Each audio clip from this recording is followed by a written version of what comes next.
Hi, I'm David Taub with GV Wire.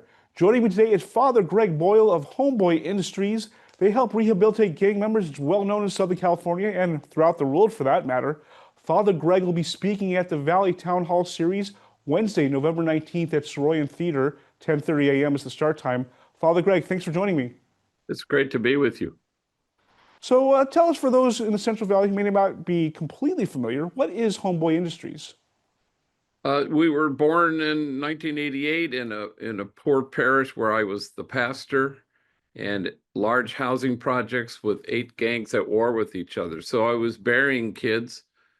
Have In 1988 I started, and it was a constant. So we started a school and then a jobs program, and now we never intended to do such a thing, but we're the largest gang intervention, rehab, reentry program on the planet. So 10,000 folks a year walk through our doors wanting to reimagine their lives. We have 14 social enterprises, free tattoo removal, therapy, classes. How is that just in Southern California? Have you guys been able to expand out? Well, we didn't want to become the McDonald's of gang intervention programs. So people have asked us to airlift Homeboy into Wichita, but we said, well, no, Wichita will help you do your thing because, you understand Wichita. And so we have a network, which we call the Global Homeboy Network, and there are 300 uh, programs in the country modeled on Homeboy and 50 outside the country. But they're not just all gang rehabilitation centers. They're, places that receive returning citizens or help deal with any complex, vexing social dilemma like the unhoused or the mental health population or substance use disorder. So there's lots of social issues that are addressed by our model of community. So you'll be coming to Fresno to speak at the Valley Town Hall. What can we expect to hear from you?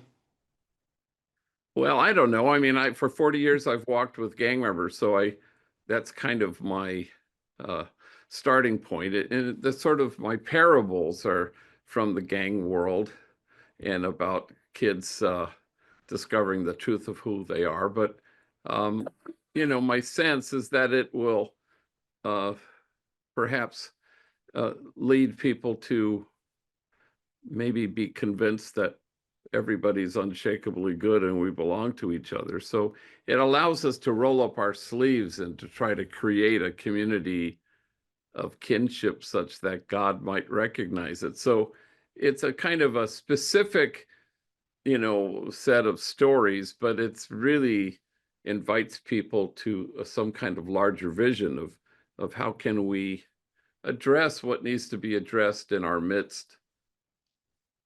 Now, how do you convince gang members? Do they come to you or do you go to outreach to them? I mean, how do you convince them that there's a better way? Well, we don't go to gang members. We don't work with gangs. We work with one gang member at a time. And so there are 120,000 gang members in Los Angeles County. I suspect that there isn't a single one who doesn't know where we are or what we do. And so come when you're ready. So And what's the most difficult or the biggest challenge when they do come to you? well, I don't know if there's so much a challenge, I mean, people, we're kind of like any average AA meeting, who's there? Somebody who's 20 years sober, somebody who's 20 minutes sober, and somebody who's drunk, but they're there. So it's kind of on a continuum of readiness, and which is okay because people help each other walk each other home to wholeness and health and wellness. And so and you do it in community. So if it's true that the traumatized are likely to cause trauma, then I think it has to be equally true that the cherished will be able to find their way to the joy there is in cherishing themselves and others. And so that's the idea. Now, is it kind of a variation of age ranges and different kind of gang types? What can we sort of, what does Well, somebody expect there? it's men and women, and it's from 14 to, I think we have somebody who's 70 who did 40 years in prison. Uh, I think I'm the oldest person there. I'm 71, but I think they're since California has started to release lifers, which nobody anticipated that would ever happen. So we have guys many who've done 20, 25, 30 years. And so 14 is the age at which uh, a teenager can work if you're being paid by a nonprofit. So that's as young as we go. And so we have a So, youth center, we have an art academy. And so we try to kind of the ages 14 to 18 go to the youth center, 18 to 25 are pretty much in the art academy. And then everybody else is at our headquarters or in our 14 social enterprises, which range from restaurants to electronic recycling to dog grooming. now, Father Greg, how do you connect with these gang members? Yeah, that What's seems your message to odd, them? doesn't it?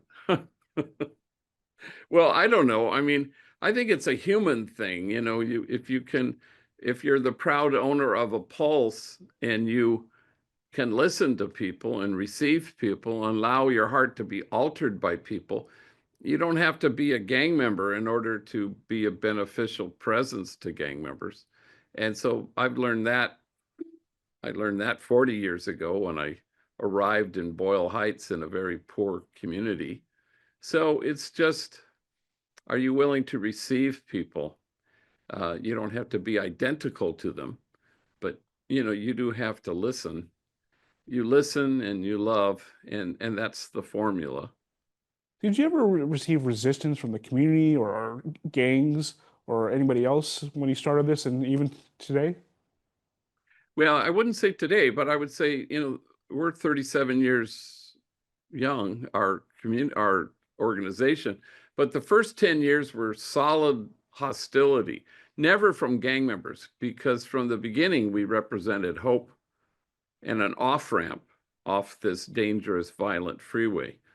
But if you demonize gang members, it was just a short leap to demonize me for helping them. So the first 10 years were death threats, bomb threats, hate mail from very unlikely sources. A great many law enforcement officers would send anonymous letters. We hate you. You're part of the problem. Love, anonymous police officer. So, so we got that steadily for 10 years. But it Right. changed.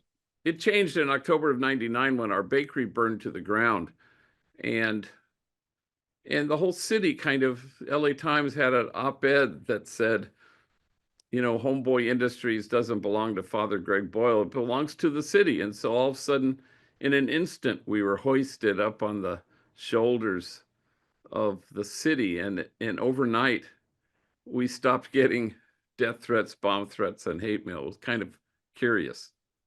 Right. Even in Fresno, there was a program, or is a program called Advanced Peace that for years had resistance from getting funding from City Hall until finally they decided to try it and they found success with it.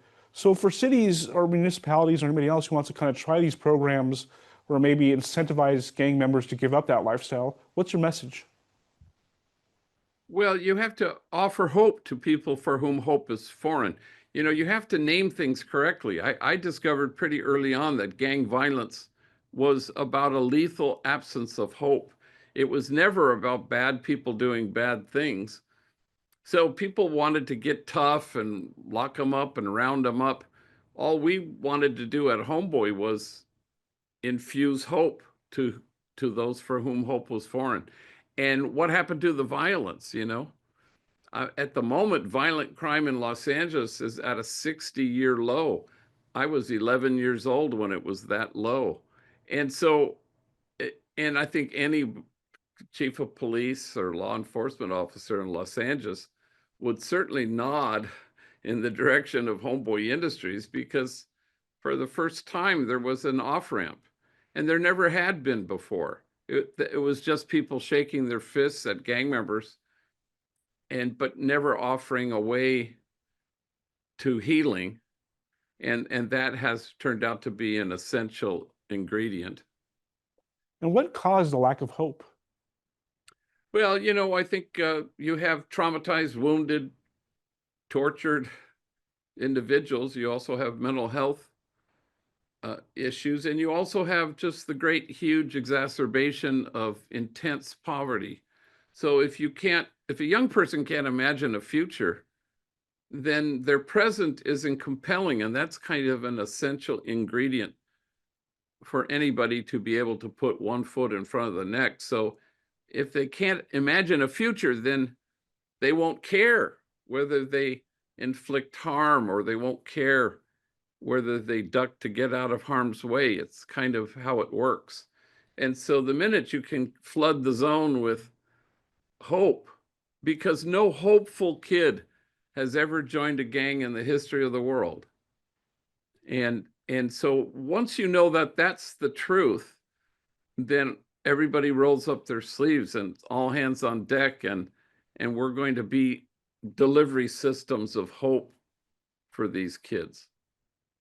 Well, Father Greg, thank you for your time. You will be speaking in Fresno Wednesday, November 19th at the Soroyan Theater with the San Joaquin Valley Town Hall series. GVY is a sponsor. It gets started at 10:30. Look forward to seeing you. Likewise, thank you very much.